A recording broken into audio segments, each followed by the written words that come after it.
Hello guys, आज का video में जानेंगे हाउस वायरिंग में एमसीबी और आरसीसीबी। एमसीबी और आरसीसीबी क्यों लगाते हैं, उसका काम क्या होता है और पहले कौन सा लगाते हैं, आरसीसीबी लगाते हैं या एमसीबी लगाते हैं। पहले जानते हैं एमसीबी का काम क्या होता है।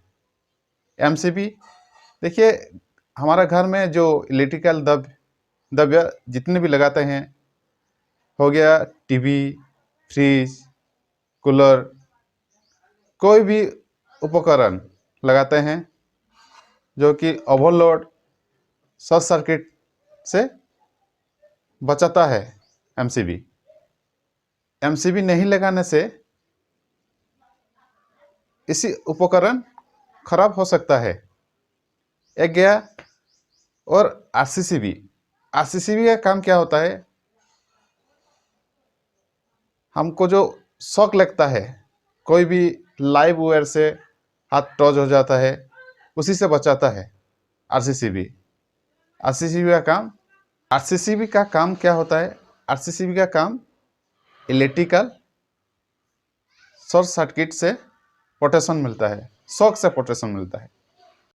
देखिए फ्रेंड, आरसीसीबी का काम होता है इलेक्ट्रिकल शॉर्ट से प्रोटेक्शन मिलता है। इसीलिए एमसीबी और आरसीसीबी दोनों को लगाना जरूरी है।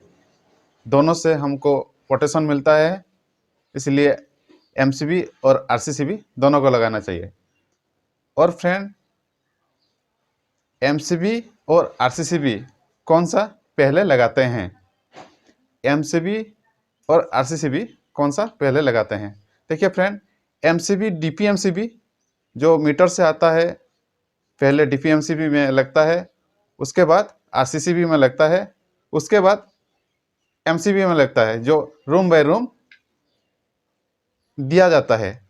अलग अलग प्रत्येक रूम को जो अलग अलग एमसीबी लगता है, उसी में लगाया जाता है। देखिए फ्रेंड, मैं एमसीबी और आरसीसीबी के बारे में बताया। एमसीबी का काम क्या होता है, आरसीसीबी का काम क्या होता है, कौन सा पहले लगाते हैं, उसके बारे में बताया। ये वीडियो आपको कैसा लगा है, कमेंट माध्यम से बताइए। और वीडियो अच्छा लगा है तो लाइक करना, चैनल को सब्सक्राइब नहीं किए हैं तो सब्सक्राइब करना। जय हिंद, धन्यवाद।